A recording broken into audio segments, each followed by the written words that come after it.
Mga kapuso, ilang magsasaka sa Atok, Benguet maaga nang nag-harvest ng kanilang mga tanim na gulay para maiwasan ang matinding epekto ng andap o frost.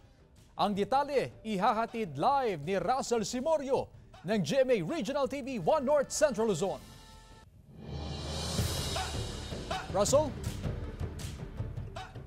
Chris, kung pabor sa mga turista na umakyat rito sa lalawigan ng Benguet, ito nga ang malamig na panahon, kalbaryo naman ito para sa mga magsasaka, lalo na rito sa bayan ng Atok kung saan muling naranasan ang pagtama ng frost o andap sa mga taniman ng gulay. Nakangangatog na lamig ang gumising sa mga taga-barangay Paway rito sa Atok, Benguet. Kita sa mga kuhang larawan ni PJ Height na isang local farmer sa Atok na binalot na ng yelo ang ilang dahon ng mga pananim na gulay mula pa noong mga nakaraang araw. Ilan sa mga ito ay repolyo at Chinese cabbage. Bunsod ito ng pagbaba ng temperatura na dulot ng amihan season.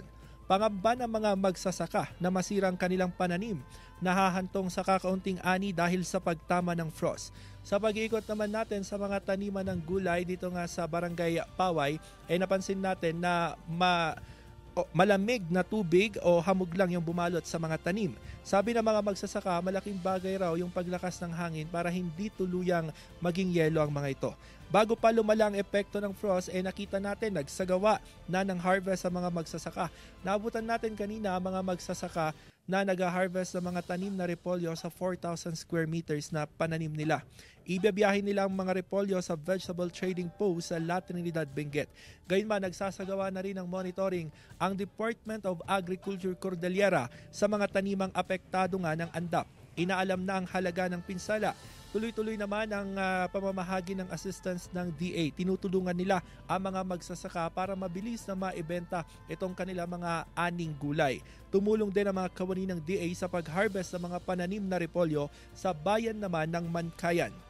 Chris, sa tala ng Department of Agriculture Cordillera, nasa 40,000 kilos na ng mga gulay ang naibenta sa mga institutional buyers sa labas nga ng rehiyon. Sabi naman ng DA nang makausap natin, walang problema sa supply ng gulay. Actually, maraming gulay ngayon, yung mga highland vegetable, dahil tuloy-tuloy ang harvest sa mga magsasaka. Sa katunayan, bumaba rin ang presyuhan ng gulay sa may vegetable trading post sa La Trinidad, Benguet, kung saan dyan dinadagsa ng mga vegetable trader. Pero nananatiling malaking bagay naman para sa mga magsasaka dito sa Atok na nasa 15 pesos per kilo yung buying price ng repolyo, dahil kahit papaano meron silang kita, lalo't napakalaki raw ng kanilang gasto sa 4 na buwan na pagtatanim ng repolyo.